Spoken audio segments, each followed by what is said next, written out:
How Solo Leveling Season 2's finale fixed a controversial character moment.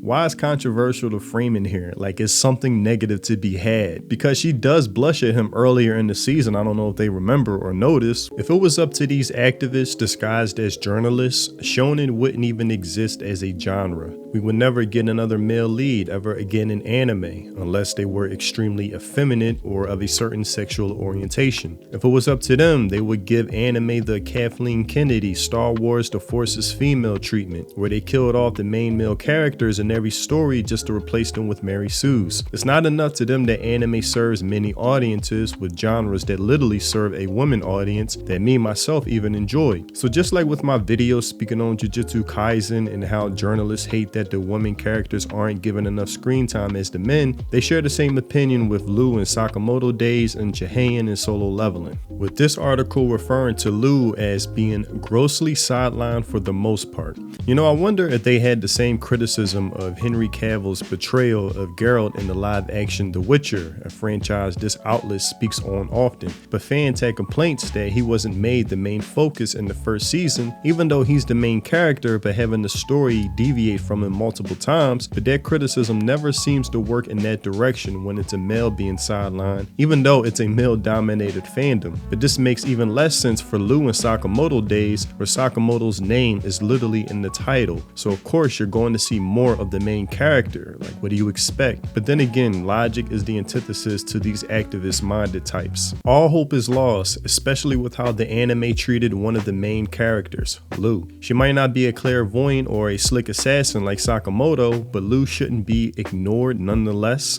They make it sound like the writer or creator has a personal vendetta against Lu herself as a character. Not once did I get that feeling watching it weekly. I only enjoy watching her on screen and how she was presented as a likable character. So I don't know where this projection is coming from. And as far as her being ignored, it's like they are completely dissatisfied unless Lu is given the same amount of screen time and attention as Sakamoto or more. Lu is a complete powerhouse in terms of her skills. She is an excellent combatant, skilled in martial arts, especially the Drunken Fist. It was reduced to a gag. Yes, that's part of the Drunken Fist intention when presented on screen, is to make the viewer laugh as well as being impressed by his fighting style, which I was. I remember when I first saw the Drunken Fist on screen. It was Jackie Chan's movie Drunken Master, a movie me and my brother stumbled upon as kids when we were in our Jackie Chan bag watching all the movies rented from Blockbuster. I thought it was hilarious because that's the intention, that you could get drunk and get better at fighting. The humor is it being counterintuitive. It's a gag to begin with, not something it's reduced to. Then I remember Rock Lee doing the same, like this isn't anything new. They also mentioned this in another article where they mention her alcoholism is a pressing matter in Sakamoto Days. As the series progressed, she began to take in more and more quantities of alcohol with an increase in potency. She can even drink pure ethanol without experiencing its ill effects. So where will this alcohol dependency end? You know, they sound like a literal buzzkill. And that's why I say these people are like the antithesis of fun or comedy. If it was up to them, they probably would have Lu attend an AA meeting, not for the humor of it, but to educate the audience in some preachy manner. But there's one thing that got us all hot and bothered. While the manga trashed her as a character, the anime should have done justice instead. This is that same mentality that went into the Cowboy Bebop live action, which really pissed me off, that we're improving upon what the anime got wrong and fixing it as if they know better. Instead, she was sidelined thoroughly in the anime as well. The series did make an exception by adding anime-only scenes regarding the flashback memories of her parents, but does that make it any better for her character? Not when it comes to her significance as a main character. And this goes to what I always say,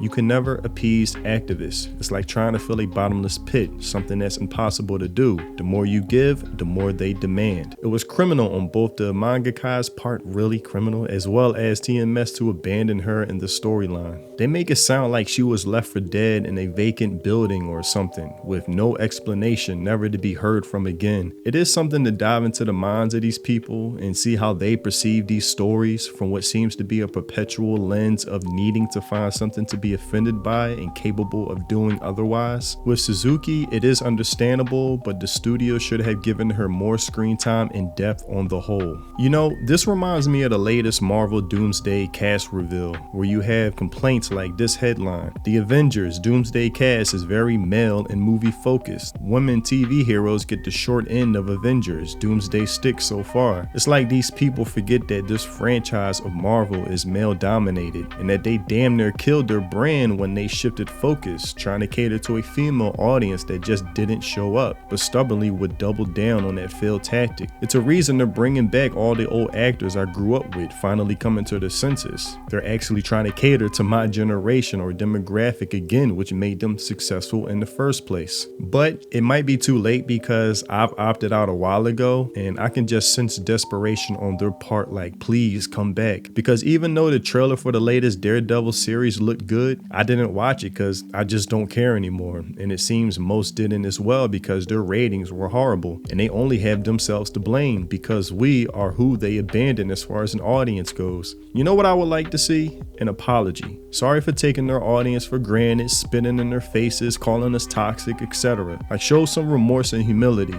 If Japanese creators are able to do that, then you can too. Another example of this in anime is in Solo Leveling, where they praised the anime from switching up Hae-In's reaction to Jinwoo at the funeral in the finale to instead of having her blush at him when passing by, which was how it was in the manhwa, they stated, she has a more what they perceive to be vague reaction. But how I saw it was, whenever he's within sight of her, it piques her curiosity, like he's a mystery to be solved and she's fully interested in doing so. But they referred to her blushing at him in the manhwa as controversial, with this: how Solo Leveling Season 2's finale fixed a controversial character moment. Why is controversial the framing here? Like, it's something negative to be had. Because she does blush at him earlier in the season, I don't know if they remember or notice, when he saves everybody from those orcs, I think, and felt somewhat shy in his presence. So there's nothing new here.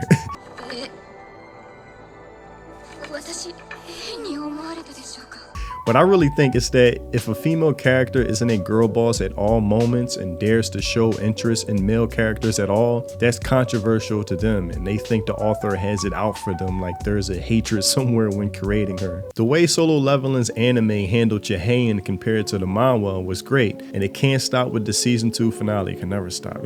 Can't stop, won't stop. Solo Leveling has a bad reputation for never giving anyone other than Jinwoo much to do. Really? Is that a real complaint? Because maybe I'm in a bubble when it comes to that, but oh, okay, all right. And Hae-In gets the worst of it as she's gradually reduced to being little more than Jinwoo's love interest. Okay, God forbid, I know they hate that shit. God forbid that a woman be a love interest for a male main character.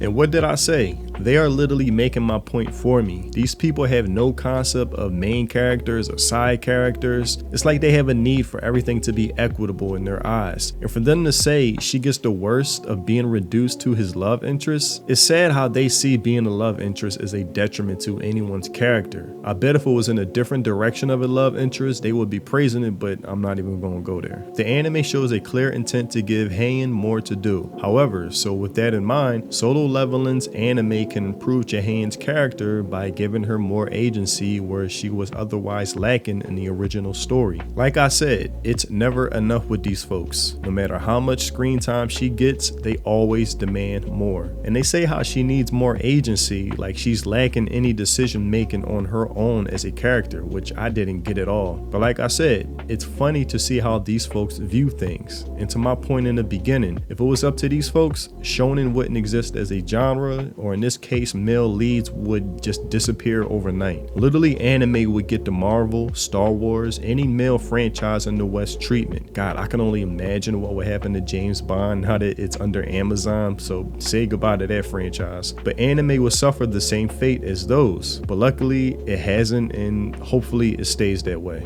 But that's all I have for this video. Tell me what you think in the comment section below. I enjoy Solo Leveling. I hear it gets hate sometimes, but not for the reasons they're saying. Sometimes they say the animation is bad, but to me, it's impressive. I just hear it gets hate sometimes just overall, but I don't really understand where that comes from. Maybe you guys can let me know. But when I watch Solo Leveling, it gives me exactly what I want from it. And it doesn't try to do anything more. Like, I don't need every anime to be deep or groundbreaking or to be life-changing. When I watch Solo Leveling, I get some cool action, some cool animation, and I love Jinwoo as a main character. He's stoic, cool, calm, collective, and he just he just gets shit done. And I just like to see that. And even then, I still get an episode where it was real emotional when he finally healed and cured his mother. Like, that episode actually really hit hard. And I thought, wow, that was a really, really good scene in the midst of, you know, a more action-based show or anime. But I heard that that episode got downvoted, which really surprised me. I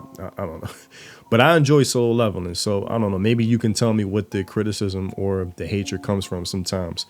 But if you haven't already, check out my music on Spotify, links in the description. If you love those Samurai Champloo, lo-fi mother boom bap vibes, then my music is definitely for you. Thanks for watching, and I'll see you in the next video. Free think. Peace.